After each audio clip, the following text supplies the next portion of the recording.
Di antara tahun 1950-an hingga lewat 1990-an, David Parker telah menculik ramai wanita di New Mexico. Dia culik diorang dan lakukan keganasan ke atas diorang ni di sebuah bilik rahsia yang dikenali sebagai toy box. Jadi dekat bilik trailer dia ni ataupun bilik macam kontainer macam tu, dia akan sentuh dia punya mangsa di sepuas hati, seksa diorang dan akhirnya diorang semua ni akan dibunuh.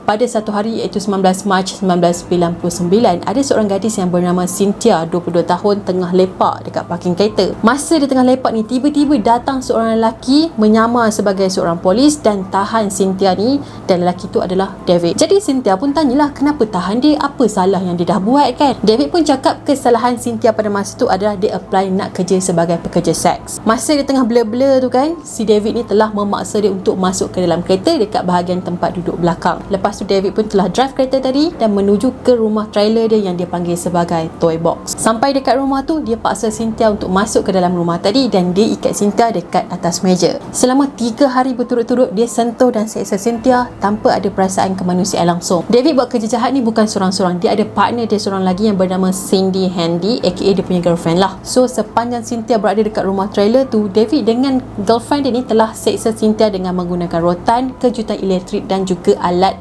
permainan.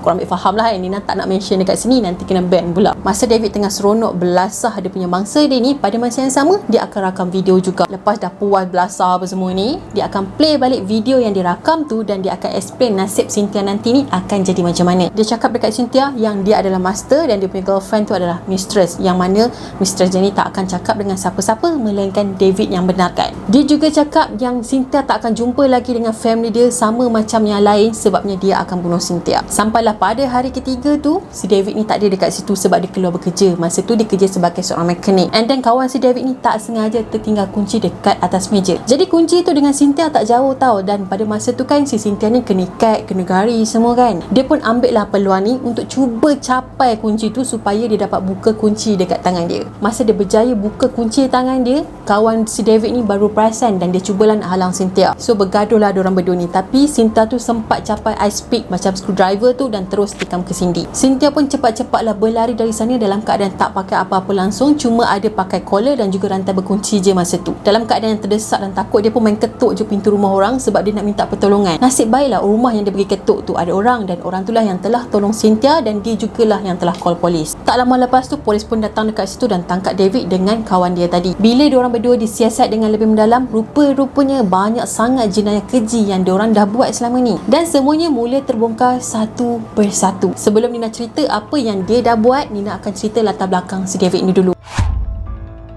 David Parker Ray telah lahir di New Mexico pada tahun 1939. Tak banyak details pasal dia masa kecil-kecil dulu, tapi dia telah dibesarkan oleh atuk dia. Dia dengan ayah dia tak berapa rapat dan jarang berjumpa sebab ayah dia ni kaki pukul dan dia selalu jadi mangsa. Semasa dia remaja dulu, dia selalu menjadi mangsa buli kawan-kawan dia sebabnya dia sangat pemalu dengan perempuan. Dia orang ejek dia lah, kau ni tak jantan lah. Dengan perempuan pun nak malu, baik tak payah jadi lelaki. Lebih kurang macam tu lah. Kesan dia kena buli dengan kawan-kawan sebaya dia, si David ni mula mendekati dada dan juga selalu mabuk-mabuk. Bagi dia ini adalah salah satu cara untuk dia melupakan masalah dia. Dia pernah berkhidmat dalam tentera Amerika dan telah menamatkan latihan dia tanpa ada sebarang masalah. Dia juga pernah berkahwin sebanyak 4 kali. Sebanyak 4 kali dia kahwin, 4 kali jugalah dia bercerai. Semua hubungan dia tak pernah bertahan. Tapi kan sampai sekarang masih tak tahu bila tarikh tepat si David ni mulakan aktiviti jenayah dia. So perbuatan dia ni mula terkantoi apabila Cynthia tadi tu berjaya menyelamatkan diri dia. Bayangkan kalau Cynthia tak berjaya larikan diri dia, maybe David ni akan bunuh ramai lagi mangsa-mangsa daripada masa yang akan datang kan.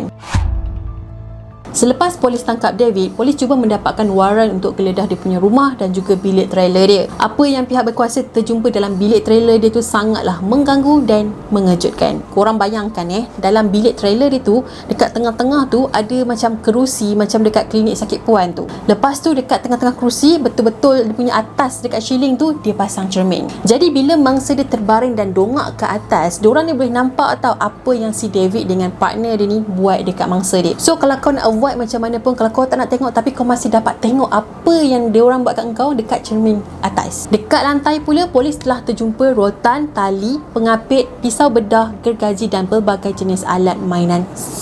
Itulah alat-alat yang polis jumpa tadi ni dah cukup disturbing. Tapi selepas diorang terjumpa satu videotape pada tahun 1996, lagilah polis ni tak boleh nak hadam. Dalam videotape tu ada seorang perempuan yang dalam keadaan ketakutan yang teramat sangat tengah disentuh dan diseksa oleh David dan juga Cindy. So video rakaman tadi ni telah menjadi bukti kuat untuk mendakwa David dekat mahkamah nanti. Selain polis jumpa barang-barang nak seksa mangsa-mangsa dia, polis juga telah terjumpa diari David. Jadi dalam diari ni dia telah tulis dengan details macam mana dia seksa mangsa-mangsa dia. Polis juga terjumpa barang-barang mangsa macam ratusan barang kemas, pakaian dan juga barang peribadi yang lain. Masa ni kes David tengah viral satu New Mexico dan tiba-tiba muncul seorang wanita yang mengaku dia pun telah menjadi mangsa kepada David. Perempuan tadi tu bernama Angelica dan dia ni adalah kawan kepada David. Jadi dia pun ceritalah pada hari kejadian tu dia datang ke rumah David untuk pinjam barang buat kek. Tapi alih-alih dia kena bius, disentuh dan diseksa oleh David. Lepas tu David telah tinggalkan Angelica ni dekat highway yang mana kawasan highway tu padang pasir dan memang jarang sangatlah orang nak lalu dekat situ. Nasib baiklah masa polis lalu dekat kawasan tu terjumpa Angelica dan orang pun selamatkan dia. Bayangkan kalau polis tak jumpa dia, mungkin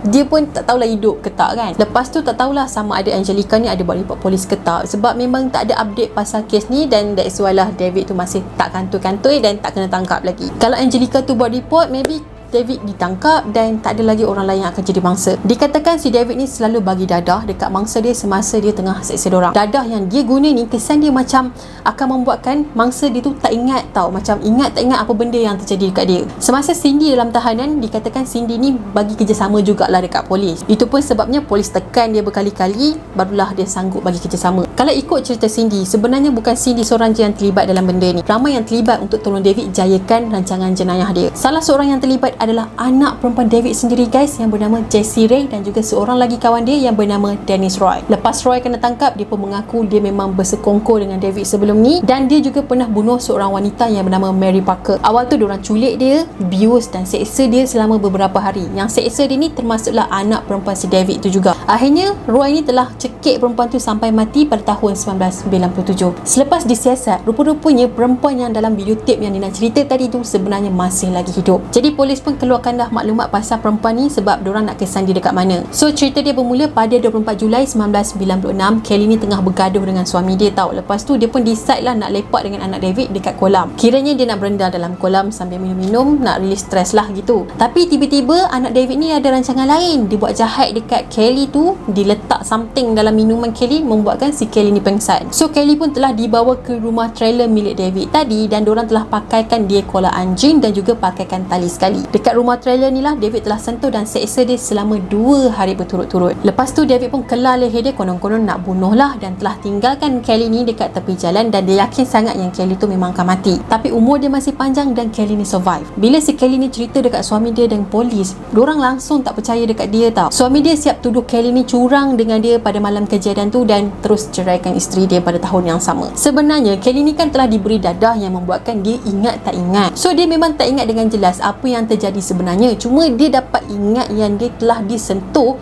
oleh David dekat rumah trailer dia tu lah. Perbuatan jahat David ni dipercayai bermula pada pertengahan tahun 1950-an. Perbuatan dia tak pernah terkantoi sebabnya dia target mangsa dia semua datang daripada golongan bawahan. Cuba dia target perempuan yang kaya-kaya ataupun perempuan kenamaan ni kan, mesti dah lama dia kena tangkap. Lagi satu dadah yang digunakan dekat mangsa-mangsa ni adalah salah satu sebab jugalah kenapa dia tak ditangkap, sebab mangsa dia tak boleh ingat dengan jelas apa yang terjadi. Diorang blur, diorang macam siapa yang buat dekat aku ni?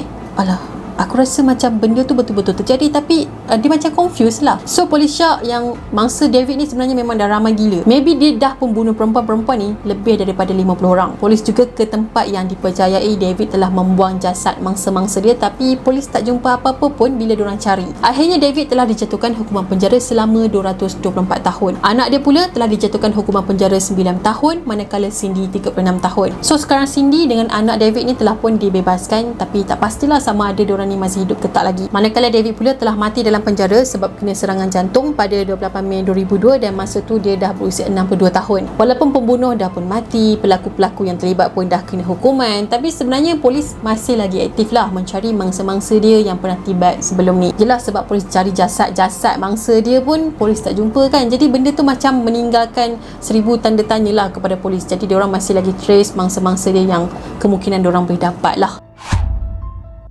Bila Nina tengok muka David tu, Nina rasa geram je. Aku rasa macam nak ramas je muka dia. Kenapa lah kau ni jahat sangat? Sepatutnya perempuan-perempuan tak bersalah ni tak patut jadi mangsa kau. Patutnya anak perempuan kau ataupun girlfriend kau yang jadi mangsa. Sebab diorang boleh berkomplot dengan dia, lepas tu seksa perempuan-perempuan lain kot. Tak ada perkataan yang boleh keluar daripada mulut Nina sebab Nina rasa geram sangat. Tapi sebabkan Nina puasa, kita kena relax. Okay, relax. Jadi guys, Nina rasa itu sajalah untuk hari ni. Nina harap korang suka dengan cerita yang Nina kongsikan tadi. Kalau korang ada cadangan yang menarik nak Nina ceritakan lagi, korang boleh komen dekat bawah. Kepada korang yang belum lagi subscribe channel Nina, korang boleh subscribe di bawah dan turn on notification juga. Dan jangan lupa untuk follow Nina di TikTok dan juga Instagram. Kita akan jumpa lagi next video. Bye bye. Assalamualaikum.